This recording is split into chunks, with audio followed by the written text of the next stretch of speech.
Assalamualaikum warahmatullahi wabarakatuh. Halo semuanya. Kali ini kita akan membahas salah satu materi tentang karya ilmiah. Ayo yang penasaran, yang belum tahu apa sih karya ilmiah, kemudian komponennya apa saja ya, bagaimana cara penulisannya, ya kita belajar kali ini di sini ya bersama saya Yayan Puryanti. Jadi, karya ilmiah menurut KBBI Daring adalah karya tulis yang dibuat dengan prinsip-prinsip ilmiah berdasarkan data dan fakta yang diperoleh melalui observasi, eksperimen, dan juga kajian pustaka. Apakah ada gambaran? Setelah mengetahui apa itu karya ilmiah, ya kita bahas selanjutnya. Jadi, karya ilmiah itu terbagi menjadi beberapa jenis berdasarkan bentuknya. Yang pertama adalah bentuk populer, bentuk semi formal, dan bentuk formal ya. Jadi ada 3 yang akan kita bahas kali ini. Bagaimana ya karya ilmiah yang bentuk populer itu? Nah, jadi karya ilmiah yang bentuknya populer atau biasa kita sebut ya karya populer, nah karya populer, artikel populer, nah biasanya ada seperti itu ya. Karya ilmiah ini biasanya diungkapkan dalam bahasa yang ringkas, ragam bahasanya juga bersifat santai dan biasanya sering dijumpai dalam media massa seperti surat kabar dan majalah. Jadi biasanya berbentuk artikel populer ya, yang sering kita baca di surat kabar maupun di majalah. Jadi bentuknya santai, dibaca itu nyaman sekali gitu. Biasanya ada tentang informasi, bisa juga tentang tips dan lain-lain. Kemudian untuk yang bentuk semi formal, jadi secara garis besar bentuk karya ilmiah ini terdiri atas halaman judul, kemudian ada kata pengantar, daftar isi, pendahuluan, pembahasan, dan daftar pustaka.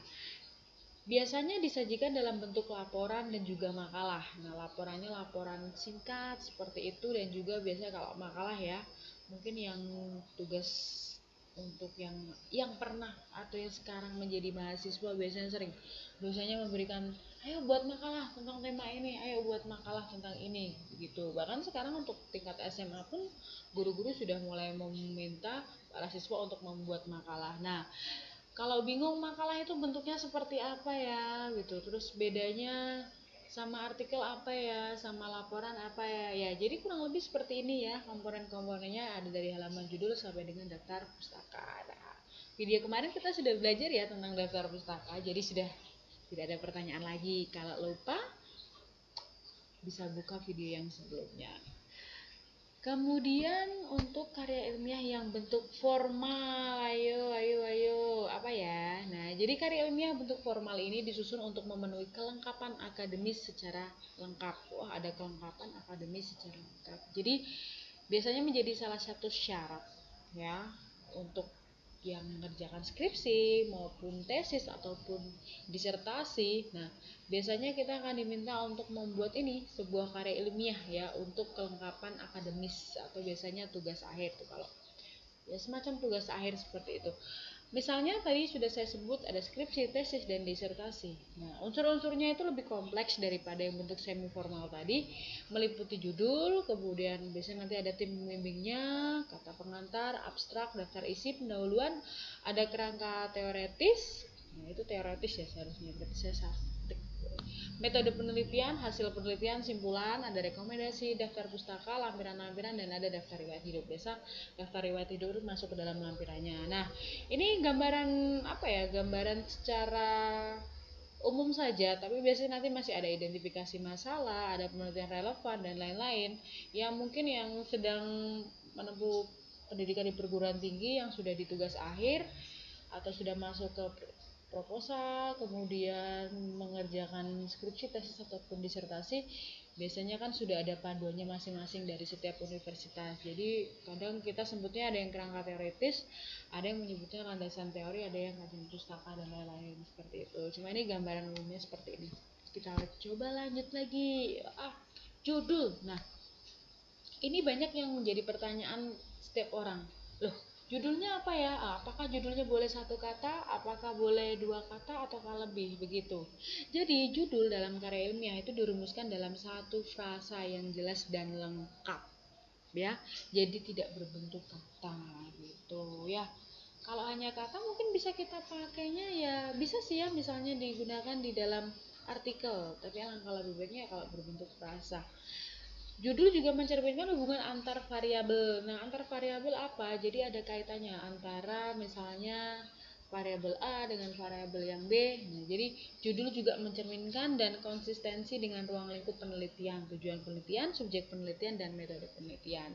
Jadi ketika seseorang atau pembaca misalnya membaca sebuah judul itu sudah tahu, oh ruang lingkup penelitiannya seperti ini ya, tujuan penelitiannya seperti ini, ternyata subjek penelitiannya ini dan metode yang dipakai ini, itu sudah terlihat di judul. Jadi terus gak apa ya, ya walaupun nanti kalau kita ingin lebih dalam lagi memahami tentang penelitian itu ya kita harus membaca secara lengkap. Tapi saat seseorang membaca judul kemudian membutuhkan penelitian yang relevan dan lain-lain, ketika membaca judul tersebut itu sudah ada pemahaman, oh ternyata penelitian itu membahas ini gitu. Kita lanjutkan lagi. Ya, cara penulisan judul. Nah, yang pertama adalah menggunakan huruf kapital semua kecuali anak judulnya. Setelah itu menggunakan huruf kecil atau yang poin kedua atau pilihan kedua bisa menggunakan huruf kecil kecuali huruf-huruf pertamanya. Apabila menggunakan cara yang kedua ini, maka kata-kata penghubung seperti dengan dan tentang serta kata-kata depan seperti di, ke, dari. Nah, itu huruf pertamanya tidak boleh menggunakan huruf kapital. Nah, maaf ya sebelumnya, seharusnya saya untuk beberapa kata penekanan saya menggunakan harusnya menggunakan huruf miring seperti dengan, tentang, di, ke, dan dari ya untuk penekanan ya. Tapi ini saya jelaskan saja begitu. Nah, di akhir huruf tidak boleh menggunakan tanda baca apapun termasuk titik dan koma. Jadi di dalam judul itu jangan menggunakan tanda baca. Jadi setiap peneliti boleh memilih apakah ingin menggunakan judul yang yang pertama ataupun yang kedua. Nah, jadi bisa memilih ya. Kalau menggunakan huruf kapital semua itu juga boleh. Berarti memilih untuk opsi atau yang pertama. Tapi kalau hanya menggunakan huruf kecil, berarti hanya huruf-huruf pertamanya saja yang menggunakan huruf kapital. Ya, kita lanjutkan lagi. Opsi yang berikutnya. Nah, ini adalah contoh judulnya. Aktivitas pergaulan dan prestasi belajar siswa. Nah, studi deskriptif tentang kecerdasan emosi dan intelektual siswa SMA Negeri 1 Teligas. Wah, sekolah saya tercinta. Nah, dari judul di atas dapat diketahui bahwa, nah ini yang saya maksudkan tadi, bahwa judul itu harus memiliki ruang lingkup metode penelitian. Jadi ruang lingkup penelitiannya sudah bisa terbaca ketika kita membaca judul tersebut. Walaupun belum membaca penelitiannya, tetapi seorang pembaca sudah tahu, oh ini ya penelitian ini membahas tentang apa. Jadi di judul ini kita bisa ketahui bahwa masalah yang diteliti adalah aktivitas pergaulan dan prestasi belajar siswa. Kemudian untuk ruang lingkup penelitiannya itu adalah kecerdasan, emosi, dan intelektual siswa. Tujuan penelitian ini mengetahui ada tidaknya hubungan antara aktivitas pergaulan dan prestasi belajar siswa. Subjek penelitiannya adalah siswa SMA Negeri 1 Tegal. Bisa dispesifikan siswa kelas 10, kelas 11, kelas 12, itu jauh lebih bagus lagi. Ya, karena tadi sepertinya masih terlalu umum. Kemudian metode penelitiannya digunakan ada deskriptif komparatif. Ya, apa itu deskriptif komparatif? Nanti mungkin akan saya jelaskan dan buatkan video lagi selanjutnya, karena mungkin kalau pembahasan tentang metode penelitian itu memang harus dibahas sendiri ya, nanti kualitatif sendiri, kemudian kuantitatif sendiri, ada eksperimen sendiri, kemudian ada R&D dan lain-lain ya, mungkin ada PTK atau penelitian kelas.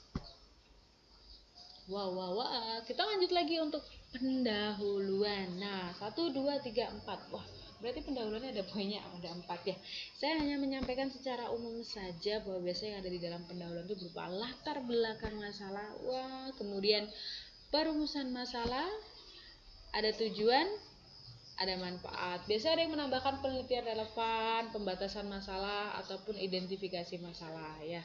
Tapi secara umum biasanya yang digunakan ada 4 ini, atau nanti bergantung kepada beberapa instansi memintanya seperti apa. Akan lebih bagus lagi kalau di dalam pendahuluan itu memang ada pembatasan masalah, kemudian ada penelitiannya yang relevan, seperti itu. Biasanya ada dimasukkan di bab pendahuluan begitu ya.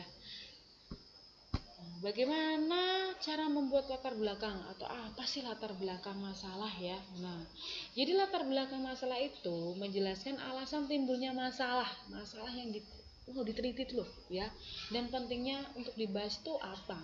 Baik dari segi pengembangan ilmu kemasyarakatan maupun kaitannya, kaitannya dengan kehidupan pada umumnya. Aduh maaf ya, banyak tipe. Oke, kita lanjutkan lagi untuk perumusan masalah lah. Kok ya ada rumus-rumus ya? Ya ada dong. Ya. Jadi untuk perumusan masalah itu adalah segala sesuatu yang dianggap perlu pemecahannya. Dari sini masalah yang timbul tadi itu akan dirumuskan. Nah, di latar belakang, kita rumuskan dalam bentuk perumusan masalah tadi. Nah, itu yang dianggap apa sih yang perlu dipecahkan? Nah, pada umumnya dinyatakan dalam bentuk pertanyaan mengapa dan bagaimana. Nah, dari pernyataan itu penulis perlu untuk melakukan langkah-langkah pemecahannya. Jadi nanti langkah-langkah pemecahannya apa? Itu dibahasnya nanti di bab 4, biasanya di bab pembahasan, ya. Oke. Kita lanjutkan lagi di poin yang ketiga, yaitu tujuan. Nah, jadi untuk tujuan penelitian itu berupa pernyataan mengenai fokus pembahasan di dalam penulisan karya ilmiah. Dengan demikian, tujuan harus sesuai dengan masalah dalam karya ilmiah tersebut. Nanti kaitannya dengan poin yang kedua. Jadi perumusan masalahnya apa? Itu nanti akan dijawab di tujuan, ya. Bukan dijawab sih ya, tapi nanti akan disesuaikan gitu. Jadi kalau perumusan masalahnya ini, tujuannya ini, ya. Untuk di video ini nanti saya hanya membahas dulu jadi bagaimana atau apa cara membuat latar belakang yang pengertiannya apa sih biar tahu gitu. Untuk selanjutnya nanti saya akan memberikan contoh gitu ya. Ini loh latar belakang, ini loh rumusan masalah, ini tujuan dan ini manfaat. Hari ini kita belajar teori dulu. Ya, selanjutnya manfaat. Nah, beberapa mungkin ada yang mungkin kesulitan memberikan tujuan dan manfaat. Tujuan itu apa, manfaat itu apa? Kalau secara apa ya, sekilas gitu hampir mirip, sebenarnya tidak mirip ya. Kalau maaf ini saya mengatakan ini untuk kategori yang pemula yang baru akan memulai penelitian.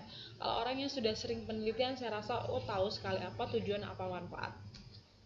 Nah, jadi kita saat menulis sebuah penelitian itu perlu diyakinkan pula kepada para pembaca terkait manfaat penulisan karya ilmiah. Nah, manfaatnya itu apa sih kalau menulis karya ilmiah? Untuk siapa ya manfaatnya? Bisa untuk kita sendiri, ya, sebagai peneliti, bisa juga untuk pembaca. Nah, siapa yang membaca? Kalau itu terkait dengan pendidikan, yang membaca adalah siswa, guru, bisa juga masyarakat, orang tua atau wali siswa, pemerhati pendidikan, seperti itu. Nah, manfaatnya apa? Gitu. Kemudian, misalnya dapat mengembangkan suatu bidang ilmu ataupun pihak-pihak dari lembaga tertentu. Nah, itu yang saya maksud lembaga tadi ya, bisa-bisa pihak terkait dengan pemerhati pendidikan, orang tua dan lain-lain. Apakah bermanfaat atau tidak? Ya, tentunya bermanfaat. Nah, maka itu disebutkan manfaatnya itu apa saja gitu di dalam penelitian ini. Kita jelaskan di bab pendahuluan. Selanjutnya ada yang namanya kerangka teoretis. Nah, biasa kerangka teoretis ini disebut juga kajian pustaka, ada juga yang menyebutkan landasan teori. Jadi ketika saya dulu kuliah antara S1 dengan S2 itu yang dipakai dalam skripsi dan tesis itu berbeda. Nah, di bab 2 itu berbeda. Jadi untuk berbedanya kenapa ya? Karena setiap instansi kebetulan saat itu tempat kuliah saya itu berbeda. Jadi universitasnya berbeda antara S1 dan S2. Ternyata menggunakan panduan yang berbeda gitu. Jadi kerangka teoritis dimulai dengan mengidentifikasi dan mengkaji berbagai teori yang relevan serta diakhiri dengan pengajuan hipotesis atau dugaan sementara.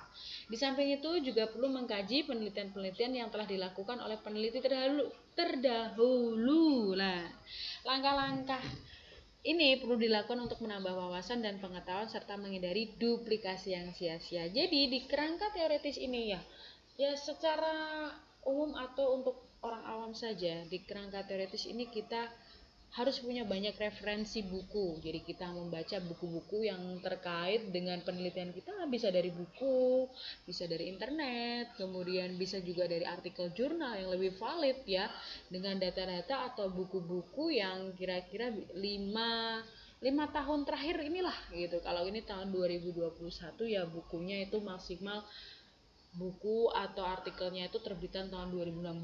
Nah, itu kan jadi masih apa ya? Masih baru gitu, masih baru, masih fresh. Jadi penelitian yang mungkin dulu sudah diteliti di tahun 2000, kemudian diteliti lagi di tahun 2016, jadi sudah ada pemutakhiran seperti itu. Nah, kita bisa membaca, kemudian kita ambil simpulan-simpulan dari penelitian tersebut, kita kutip dari pendapat para ahli atau para pakar atau peneliti penulis tersebut. Nah, kemudian kita masukkan di dalam kerangka teoritis ini, kita bandingkan lagi dengan pendapat ahli yang lain, kita tulis lagi. Nah, kemudian kita bisa menyimpulkannya gitu ya. Nah, dan jangan lupa nanti di apa yang kita kutip di sini kita masukkan di dalam daftar pustaka. Contohnya gimana? Ya, seperti saya bilang tadi ya, nanti contohnya kita bahas di setelahnya lah ya. Kita membahas teori dulu. Selanjutnya metode penelitian. Nah, di sini seorang peneliti perlu menjelaskan ya, metode penelitian apa yang digunakan. Jadi di sini metode penelitian diartikan sebagai prosedur atau tahap-tahap penelitian, mulai dari persiapan, penentuan sumber data, pengolahan sampai dengan pelaporannya, jadwalnya, semua itu nanti dijelaskan di metode penelitian. Selanjutnya adalah di bab 4. Nah, ini namanya bab 4 atau bab pembahasan. Nah, bagian ini berisi paparan tentang isi pokok karya ilmiah terkait dengan rumusan masalah, tujuan penelitian yang dikemukakan pada bab pendahuluan. Data yang diperoleh dalam bab ini melalui hasil pengamatan, wawancara, dan analisis dokumen yang diperkuat dari teori-teori yang telah dikemukakan sebelumnya di bab 2 atau di kerangka teoritis tadi. Jadi di bab inilah kita menjawab perumusan masalah tadi. Masalahnya apa? Katanya perlu dipecahkan. Ya, silahkan kemudian dilakukan penelitian dengan metode-metode tertentu yang ada di bab 3 tadi. Kemudian, nah, bisa diuraikan di dalam pembahasan ini. Begitu. Nah, berdasarkan apa sih? Tadi kan di metode penelitian mungkin sudah dibahas. Oh, metode yang dipakai nanti bisa pengamatan, wawancara, atau analisis dokumen. Begitu ya. Ya. Kita lanjutkan lagi untuk yang pembahasan selanjutnya. Nah, ini yang terakhir adalah berisi penutup. Nah, penutup sendiri itu isinya adalah simpulan dan juga saran. Nah, jadi simpulan itu adalah pemaknaan kembali atau sintesis dari keseluruhan unsur penulisan karya ilmiah. Jadi dari keseluruhan semua kita simpulkan ya, 1-2 paragraf. Dan biasanya sih kalau penutup itu cukup 1 halaman saja dan itu sudah berisi simpulan dan saran. Jadi ketika membaca sudah cukup lah ada sarannya. Sarannya bisa berupa apa ya, saran-saran lah untuk siapa. Nah, bisa juga apakah untuk pembaca, untuk pemerhati pendidikan, untuk guru, begitu. Boleh saja sarannya seperti apa. Atau nanti untuk peneliti yang selanjutnya kalau akan meneliti lagi kira-kira apa yang perlu dilakukan gitu. Terakhir adalah daftar pustaka ya, kemarin sudah saya bahas. Daftar pustaka itu memuat semua kepustakaan yang digunakan sebagai landasan dalam karya ilmiah yang didapat dari sumber tertulis, baik itu berupa buku, artikel jurnal, dokumen resmi maupun sumber-sumber lain dari internet ya. Waduh, sudah selesai ya. Ya, ini baru selesai secara teori, nanti kita akan lanjutkan lagi untuk contoh-contohnya ya. Terima kasih untuk teman-teman semuanya ya yang sudah menyaksikan video saya. Semoga semuanya bermanfaat ya untuk yang nonton ya. Jangan lupa untuk subscribe dan boleh komentar-komentar, mau tanya-tanya, request. Mungkin butuh video apa ya untuk pembelajaran atau pengetahuan kalian? Bisa tulis di kolom komentar. Jangan lupa like dan subscribe. Terima kasih. Wassalamualaikum warahmatullahi wabarakatuh.